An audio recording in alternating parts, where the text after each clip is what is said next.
दोस्तों, जून की तपती दोपहरी में एक लड़का दिल्ली की सड़कों पर रिक्शा चला रहा था। धूप इतनी तेज पड़ रही थी कि उसने अपने आप को तेज धूप से बचाने के लिए चेहरे पर गमछा लपेट रखा था। उसकी रिक्शा में एक लड़की बैठी हुई थी। उसने भी अपने चेहरे को दुपट्टे से ढक रखा था। लड़का रिक्शा को चलाते हुए आगे बढ़ रहा था।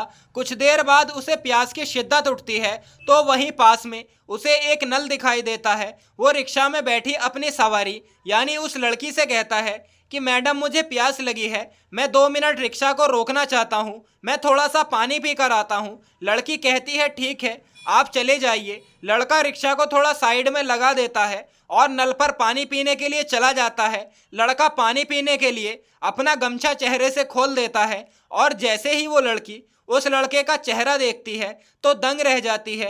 उसके हाथ पैर फूलने लगते हैं, आंखों में आंसू आ जाते हैं क्योंकि वो उस लड़के को पहचान लेती है जो रिक्शा को चला रहा था। लड़की उसको इस हालत में देखकर काफी हैरान परेशान हो जाती है लेकिन उससे कुछ बोल नहीं पाती। लड़का पानी पीने के बाद फिर से अपने चेहरे पर गमछा लपेट लेता है और रिक्शा के पास आ जाता है। अब जैसे ही दोबारा से रिक्शा को चलाने लगता है तो वो लड़की अपने बैग से एक छाता निकालती है और उसके सिर पर छाते को लगाकर बैठ जाती है। अब उसको जब अपने ऊपर ठंडी छाया का एहसास होता है तो वो बहुत खुश हो जाता है, लेकिन जब देखता है कि ये तो मैडम ही छतरी लगाए बैठी हुई है तो वो कहता है, मैडम, हमारी तो आदत है गर्मी में रिक्शा चलाने की, आपने मेरे लिए इतना सोचा, आपका बहुत शुक्रिया, लेकिन आप छतरी को अपने ऊपर ही लगाकर बैठ जाइए। हम गरीब आदमी हैं, हम ऐसे ही जीने की आदत है, इसमें कोई दिक्कत परेशानी की बात नहीं है। लड़की उसकी बातों को सुनती तो है लेकिन कोई जवाब नहीं देती, ऐसे ही छतरी को उसके सिर पर लगाए रहती है। जब वो देखता है कि मैडम छतरी नहीं हटा रही है तो वो भी रिक्शा को ऐसे ही चलाते हुए दिल्ली रेलवे स्टेशन पर पहुंच जाता है। वहां पहुंचने के बाद मैडम का बैग लेकर उनके साथ रेलवे प्लेटफॉर्म पर जाता है। इसके बाद मैडम उसे किराया देने लगती है और अपना दुपट्टा जब चेहरे से हटाती है तो उस लड़की को देखने के बाद रिक्शा वाला अचंभे में पड़ जाता है। उसके पैरों तले जमीन खिसक जाती है, आंखों से आंसू बहने लगते हैं। दोस्तों, जब वो लड़की भी उसे रोता हुआ देखती है तो उसकी भी आंखों से आंसू बहने लगते हैं। वो भी फोट फोट कर रोने लगती है। प्लेटफॉर्म पर उपस्थित सभी पैसेंजर जब उन्हें इस हालत में देखते हैं कि अभी अभी ये रिक्शा वाला इन मैडम को ट्रेन में बिठाने के लिए आया था, लेकिन इतने ही देर में क्या हो गया जो ये रिक्शा वाला रो रहा है और इसके साथ ये मैडम भी लगातार रोए जा रही है। क्या था इन दोनों के बीच? कौन सा ऐसा रिश्ता था? क्या ये एक दूसरे को जानते थे? क्यों एक दूसरे को देखकर रो रहे थे? दोस्तों, कुछ तो था इनके बीच, कोई तो रिलेशन था। सारी बातें जानेंगे आगे इस कहानी में, लेकिन वीडियो में आगे बढ़ने से पहले आप सभी से विनम्रता से निवेदन करता हूं कि आप वीडियो को एक लाइक कर दीजिए और हमारे यूट्यूब चैनल को भी सब्सक्राइब कर लीजिए जिससे कि मेरा हौसला बढ़ता रहे। दोस्तों, उत्तर प्रदेश का एक जिला पड़ता है आजमगढ़। आजमगढ़ के एक छोटे से गांव में रहने वाले किसान मजदूर जिनका नाम राम सिंह होता है। राम सिंह की 3 बेटियां होती है। बड़ी बेटी का नाम पूजा होता है। पूजा को पढ़ने लिखने में बहुत रुचि थी। उसने अभी अभी ग्रेजुएशन कंप्लीट किया था। उसका बचपन से ही सपना था कि वो पढ़ लिख कर कोई बड़ा अधिकारी बने और वो हमेशा से ही अपने पिता से कहती आई थी कि आप मेरी शादी जल्दी मत कराइएगा, मुझे टेंशन फ्री पढ़ने दीजिएगा। लेकिन पिता को ये बात सताए रहती थी कि मेरी 3 जवान बेटियां हैं, अगर मैं एक एक करके इनकी शादियों को नहीं करूंगा तो पास पड़ोस वाले मुझे तरह तरह से ताने मारेंगे। इसलिए वो अपनी बड़ी बेटी पूजा के लिए लड़का देखने लगते हैं। पास के ही गांव में एक लड़के का पता चलता है जिसका नाम राघव होता है। राघव एक प्राइवेट कंपनी में जॉब कर रहा था। ज़्यादा पढ़ा लिखा नहीं था लेकिन ले देकर जॉब पर लगा हुआ था। थोड़ी बहुत उनके पास खेती बाड़ी की ज़मीनें थी। राघव देखने में काफ़ी सुंदर, सुडौल और समझदार था। पूजा के पिता को लड़का पसंद आ जाता है। वो उसका एक फ़ोटो लेकर अपने घर आ जाते हैं। पूजा की मम्मी को लड़का दिखाते हैं, फिर पूजा को दिखाते हैं तो पूजा को भी लड़का पसंद तो आ जाता है, लेकिन वो अपने पिता से कहती है कि अगर आप 1-2 साल और रुक जाते तो मैं अच्छे से अपने कंपटीशन की तैयारी कर लेती। मगर उसके पिता राम सिंह कहते हैं कि बेटी, पढ़ाई लिखाई तो तुम जिंदगी भर करती रहोगी, लेकिन विवाह करने की एक उम्र होती है और तुम्हें पता नहीं है क्या कि तुम्हारे अलावा भी तुम्हारी 2 बहनें और भी हैं। अगर तुम्हारी शादी नहीं करूंगा तो कल दिन को लोग मुझे ताना मारने लगेंगे, इसलिए समय से ही शादी करना सबसे अच्छा होता है। तुम शादी कर लो, इसके बाद जो मर्जी पढ़ाई करते रहना, कोई रोक टोक नहीं करेगा। लड़की भी इस बात को मान जाती है और राघव के साथ ही पूजा की शादी तय कर दी जाती है और तय की गई तारीख को पूजा और राघव की शादी बड़े ही धूमधाम से कर दी जाती है। राघव जब पहली नजर पूजा को देखता है तो देखता ही रह जाता है। पूजा बेहद खूबसूरत लड़की थी। उसे देखने के बाद राघव खुश हो जाता है, सोचने लगता है कि मेरी किस्मत कितनी अच्छी है जो इतनी सुंदर बीवी मुझे मिली है। दोनों पति पत्नी प्रेम से रहने लगते हैं। घर में जो पूजा के सास ससुर थे वो पूजा को बहुत मानते थे, उसे बहुत पसंद करते थे और अपनी बेटी की तरह ही प्यार करते थे। हमेशा पूजा के सभी काम वो खुद ही कर देते थे, उसे किसी काम का दबाव नहीं आने देते थे। घर का खाना वगैरह पूजा की सास ही बना दिया करती थी। कहती थी कि पूजा बेटी, अभी तुम आराम करो, तुम्हें तो आगे जिंदगी भर काम ही करना है। अभी तो हम स्वस्थ हैं, हमें ही ये सब काम कर लेने दो। और वो काम को करती रहती है। लेकिन पूजा बहुत संस्कारी थी, वो अपनी सास का हर एक काम में मदद करती है, उनके साथ हाथ बटाती थी। एक दिन पूजा अपने पति से कहती है कि देखिए, मेरा बचपन से ही सपना रहा है कि मैं पढ़ लिख कर कोई सरकारी अधिकारी बनूं। तो राघव कहता है, ठीक है, कोई बात नहीं, अगर तुम्हारी इच्छा पढ़ने लिखने की है तो तुम पढ़ सकती हो। मैं तो ज़्यादा पढ़ नहीं पाया था और ये प्राइवेट नौकरी करने लगा था। हमारे लिए भी अच्छा होगा अगर तुम पढ़ लिख कर किसी सरकारी नौकरी को हासिल कर लोगी, तो जितना कद तुम्हारा ऊंचा होगा उतना ही हमारा भी होगा। राघव इस बात के बारे में अपने माता पिता से बताता है तो माता पिता भी कहते हैं, अच्छी बात है, बहू पढ़ना चाहती है तो उसको पढ़ने दिया जाए, काम वगैरह तो हम ही कर लेते हैं, घर में इतना कुछ काम भी नहीं रहता। अब अगले दिन दोनों पति पत्नी आजमगढ़ जाते हैं और एक कोचिंग सेंटर में पूजा एडमिशन ले लेती है और वो यूपीपीसीएस की तैयारी में लग जाती है। उधर राघव अपनी नौकरी पर जाता है और शाम को घर लौट आता। उधर पूजा कोचिंग जाती और कोचिंग करके घर वापस आ जाती है। समय ऐसे ही बीत रहा था। लेकिन कुछ दिनों से राघव को कुछ अलग ही महसूस होने लगता है, क्योंकि राघव जब भी पूजा को फोन ट्राई करता तो ज्यादातर उसका फोन वेटिंग में आता या बिजी आता था। और उसका फोन बिजी आने का कारण ये था कि वो ऑनलाइन क्लासेस ज्वाइन किए रहती थी, जिस कारण उसका नंबर बिजी आता और ज़्यादातर ऑनलाइन शो ही होता था। उसकी 2-3 कोचिंग की फ्रेंड थी, सहेलियाँ थी, जिनसे वो ज़्यादातर कॉल पर ही बात करके पढ़ाई लिखाई के बारे में बातचीत करके डिस्कस किया करती थी। लेकिन जब भी राघव कॉल करता तो वो बिजी आती, जिस कारण राघव के दिमाग में गलत बातें बैठ जाती है। वो सोचने लगता है कि ये पढ़ाई लिखाई की आड़ में किसी और के साथ रंगरलियां मना रही है और मुझे धोखा दे रही है। काफ़ी बातें उसके दिल दिमाग में बैठ जाती है और जब कई दफ़ा उसके साथ ऐसा ही हो जाता है तो वो एक दिन पूजा से पूछ लेता है कि मैं जब भी तुम्हें कॉल करता हूँ तो तुम्हारा फ़ोन हमेशा बिजी ही आता है, तुम किससे बातचीत करती रहती हो? मुझे तो ऐसा लगता है कि तुम्हारा किसी और के साथ संबंध बना हुआ है, क्योंकि आजकल ऐसा ही हो रहा है। जो लड़कियां पढ़ाई लिखाई करके बाहर निकलती है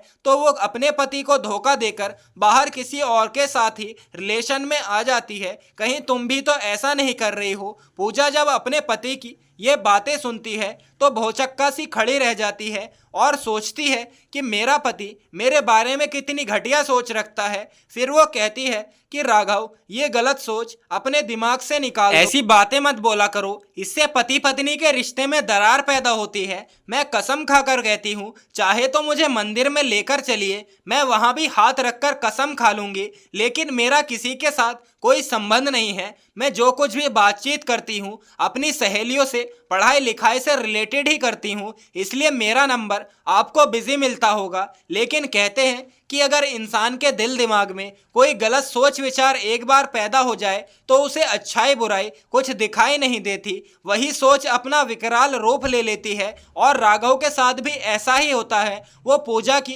किसी बात का यकीन नहीं करता है। उसके दिल दिमाग में सिर्फ यही बातें थी कि ज़रूर इसका किसी और के साथ गैर संबंध है और ये किसी और से ही बातचीत करती रहती है। ऐसे ही एक दिन शाम को जब वो अपने काम से घर वापस आता है और इससे पहले जब वो ऑफिस में था तो पूजा को कई बार कॉल कर चुका था, लेकिन उसका नंबर बिजी ही चल रहा था। बहुत ज़्यादा गुस्से में ऑफिस से घर पहुंचता है और आते ही पूजा से पूछता है कि तुम्हारा फ़ोन आज सुबह से कहाँ बिजी आ रहा है, क्या कर रही थी? तुमने अपना कोई यार बना रखा है, मेरी पीठ पीछे तुम उसी से बातचीत करती हो। इतनी गंदी गंदी बातें वो पूजा के बारे में बोल देता है, जिससे पूजा भी बहुत ज़्यादा गुस्से से आग बबूला हो जाती है, क्योंकि किसी भी औरत या किसी भी लड़की के ऊपर इस तरह से इल्ज़ाम तराशे जाएंगे तो उसे गुस्सा हो जाना संभव है। इसके बाद दोनों के बीच काफ़ी तू मैं होती है। इसी बीच राघव के माता पिता भी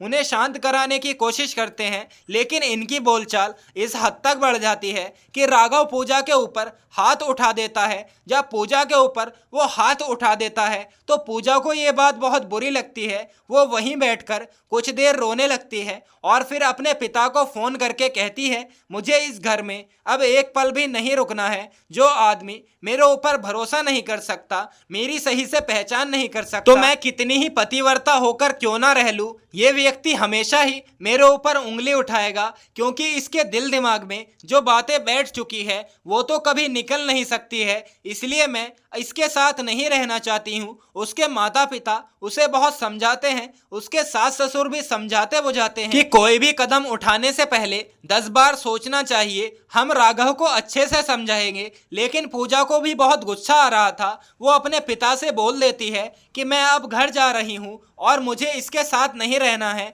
वो अपने घर पहुँच जाती है। माँ बाप उसे बहुत समझाने की कोशिश करते हैं कि तुम्हें जल्दबाजी में ऐसा कोई कदम नहीं उठाना चाहिए था। पति पत्नी में तो थोड़ा बहुत नोकझोंक चलती रहती है, लेकिन इतना भी तुम्हें उतावला नहीं होना था और राघव को भी तुम्हारे ऊपर इस तरह से शक नहीं करना चाहिए। गलती उसकी भी है तो गलती तुम्हारी भी है। एक छोटी सी गलती को लेकर तुम अपने मायके से आ गई हो। तो पूजा कहती है, मैं हरगिज उस इंसान के साथ नहीं रहूंगी, और वो राघव को छोड़ अपने माता पिता के साथ ही रहने लगती है। इसके बाद वो फिर से कोचिंग सेंटर ज्वाइन कर लेती है और यूपीपीसीएस की तैयारी करने लगती है और तलाक के कागजात अपने पति को भेज देती है। उधर राघव सोचता है कि मैं गुस्से में था, मुझे ये सब नहीं करना चाहिए था, मैं उसे मनाकर घर ले आऊंगा। लेकिन जब पूजा तलाक के पेपर भेज देती है तो राघव फिर से गुस्सा हो जाता है और तेज में आकर पेपर पर सिग्नेचर करके भेज देता है। 1-2 तारीख कोर्ट में लगती है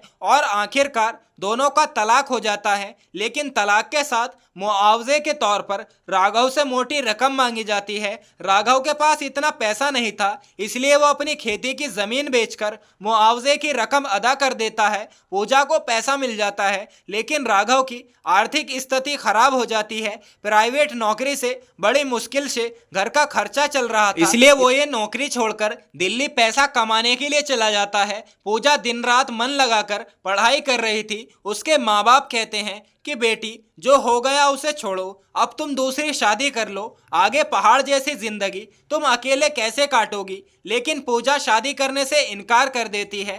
कहती है कि दूसरा पति भी अगर इसी तरह से मुझ पर शक करेगा तो मैं क्या करूंगी। मुझे अब शादी नहीं करनी, बस अब अपने लक्ष्य को हासिल करना है। 2 बार टेस्ट देती है, लेकिन दोनों बार फेल हो जाती है। हिम्मत नहीं हारती, अपना हौसला बुलंद रखती है, फिर से टेस्ट देती है और इस बार भगवान की कृपा और अपनी मेहनत से सफलतापूर्वक पास हो जाती है। उसका सिलेक्शन हो जाता है और वो एसडीएम बन जाती है। घर परिवार वाले बहुत खुश हो जाते हैं। पूरे गांव में ही खुशी का माहौल पैदा हो जाता है कि हमारे गांव की लड़की ने एसडीएम बनने जा रही है। इसके बाद वो ट्रेनिंग लेने के लिए जाती है तो अपने माता पिता से कहती है, मैं जा रही हूँ, ट्रेनिंग पूरी होने के बाद घर आऊँगी और धीरे धीरे पैसा कमाकर अपनी दोनों बहनों की शादी कराऊंगी। मेरी शादी के बारे में कोई बातचीत नहीं करेगा। फिर वो आजमगढ़ से बस में बैठकर दिल्ली पहुंच जाती है। दिल्ली बस स्टैंड पर रिक्शे वाले से बोलती है, मुझे दिल्ली रेलवे स्टेशन तक जाना है।